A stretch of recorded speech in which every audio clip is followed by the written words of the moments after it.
Okay, sorry about that, guys. My video got turned off. I got a phone call. So we're still in chapter 44, and we're down to the part where it says, the next day I was back on the boardwalk. No cucumbers, no choppers, just me, standing near Steel Pier spouting off. Then one day I took the bus west to Philadelphia to earn money for cheap beds and cheap places. I handed out circulars and swept gas stations and shucked oysters, but my real job was running my mouth. If you walked the streets of Philadelphia in those days, you probably heard me. 15th and Market, Broad and Chestnut. You heard me and you turned. As soon as possible, I realized I was spouting nonsense. You turned away and walked on, muttering to your friend, another nutcake. I was on the corner when I met my wife, 13th, hey buddy, and Market, a cold day in November. She stopped and listened. That was rare enough. 5 minutes later, she was still there. That was unheard of. Then she left, but she came back with a bag of roasted chestnuts from a street vendor. She offered me one. Her name was Vivian. She came back every day, staying longer and longer, bringing me hot chestnuts. She lured me away from the street corner, lunch at Horn and Hardnap, walks in Rittenhouse Square, card games in her ground floor apartment. Always I went on talking, telling my stories. Vivian became my street corner. Vivian was a normal, sensible person, but I think at that time she must have gone a little cuckoo. Maybe my words dazzled her. Maybe she saw me as a needy refugee from the war or an exotic artifact of history. In any case, one day out of the blue she blurted, "Okay, I'll marry you." And I thought, did I ask? The marriage lasted 5 months. Vivian quickly found out living with me was different from playing cards with me. When caroling children came at Christmas time, I slammed the door in their faces. When I saw a copy of Hansel and Gretel in the bookstore, I went in and grabbed it and ripped it into shreds, and Vivian had to pay for it. In the shower, I sometimes turned on the cold water, but I could never stand it until I became blue. I snatched apples from fruit stands. I did strange things at parades. I laughed in the wrong places. I heard flies. Remember Warsaw? What a feast. We were full of crap we couldn't take off. I cried for no reason. In the night, the colossal black flame-throwing jackboots trampled through my dreams. Finally, Vivian had enough. As she was leaving, I stared at her stomach. "Are you pregnant?" I said. "Goodbye," she said. She closed the door. I went back to the street corners. Remember the day you were hurrying by with your briefcase or shopping bag, heading for the parking lot? The one-eared, pint-sized Looney Tune ranting at you? That was me.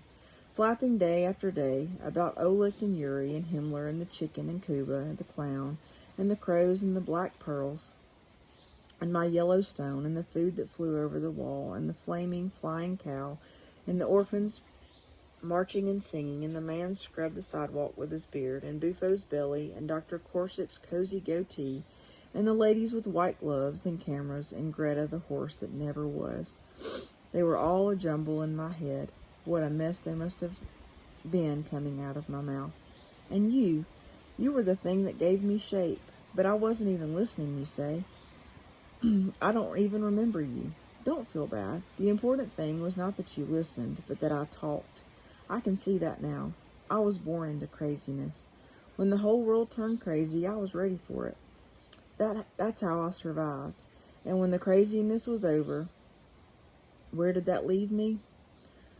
On the street corner, that's where, running my mouth, spilling myself. And I needed you there. You were the bottle I poured myself into. I branched out. I went to nearby towns that had never seen a street corner talker. Norristown, Conshohocken, Glenside. The years, the words went by. Then one day in Philadelphia, in the shadow of City Hall, 2 women stopped and listened. They looked to be in their 70s. They wore wide hats and shaded their faces like little parasols. After a while, one of them reached out her hand and cupped my ear clump. She smiled and nodded and said, "We hear you. It's enough. It's over." And they walked on, and I went another way, and I never took to another street corner. When my daughter found me, I was stocking shelves and a bag-and-go market. 45. Today, Poppy Noodle, my granddaughter screams from another room. I get up in my easy chair and go see what it is. Look at me! I'm looking. She thinks she is standing on her head, but her toes or pink sneakers never leave the floor. And I'm once again reminded of the girl whose name she carries, Janina. I was putting up my soup cans in aisle 4 when I heard the voice behind me. Mr. Milgram? I turned. It was a young woman in a light blue skirt and a windbreaker, dark brown hair. She was holding the hand of a little girl. The little girl looked up at me with huge, unblinking eyes. Daddy, said the young woman. I stared. I'm Catherine, your daughter. I've been looking for you forever. She shifted the little girl to stand in front of her. This is my daughter, Wendy, your granddaughter. I'm forced, said the little girl. What happened to your ear? Wendy, said her mother. A distant voice that only I could hear replied. It was shot twice, first by a jackboot, then by Yuri. Did you know my grandfather? I still could not speak. Well, you are, she said. Shake. She held out her hand. I held out mine. She took it and gave me one shake. Pleased to meet you. I looked at her mother. You didn't know about me, did you? She said. I cleared my throat. I wasn't sure. Her smile was radiant. Well, I'm here. I'm 25 years old. I know about you from Mother. 4 years from now, I've been saving something for you. I hesitated. Yes? Wendy's middle name. I left it blank. I knew someday I would find you. She's been waiting years for a middle name. I want you to give it to her. Janina, I said. My daughter's laughter rang throughout the markets. I thought you'd at least take a minute to think about it. She took the little girl's face in her hand and turned it toward herself. She nodded. Wendy, Janina, so it is. The little girl clapped. Hey, buddy. The little girl clapped. She twirled about. Wendy, Janina, Wendy, Janina. We live in Elkins Park, said Catherine. We have a spare room. You can have your own bathroom. I dropped my apron in aisle 4. They took me home. Wendy Janina tries to improve her headstand. She pushes off from her toes a little too hard, which sends her tiny body sailing past the headstand into a black flop on the hard floor. I wince at the thump. From the floor, her eyes cast about until they find me. Her lower lip sticks out. She's deciding whether or not to cry. Secretly, I almost hope she does. I would like to be the grandfather who stops her tears. I hold out my arms. She gets up and comes to me. I lift her to my lap. She puts her head on my chest. She doesn't cry, but it's enough. I would like to stay this way for a year or 10, but she leaps from my lap and pipes, "Outside!" She grabs my finger and pulls me out to the deck. "I'll sit here," I say. I settle into the rocking chair.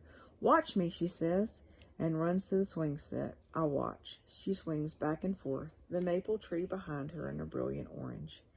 The year is gorgeous, and it's dying. The milkweed pods are bursting. The milkweed does not change color. The milkweed is as green in October as in July. When I say one day to my daughter, "Catherine, drive around out of town," and I brought along the towel and a bucket, she did not ask why. When I said, "Stop here," and dug it up, she said only, "Milkweed, right?" I nodded. She did not object when I planted at the end of the yard, away from the maple. Angel plants must have sun. My daughter does not pester me with questions. She knows everything that I told her mother, which means everything but Janina.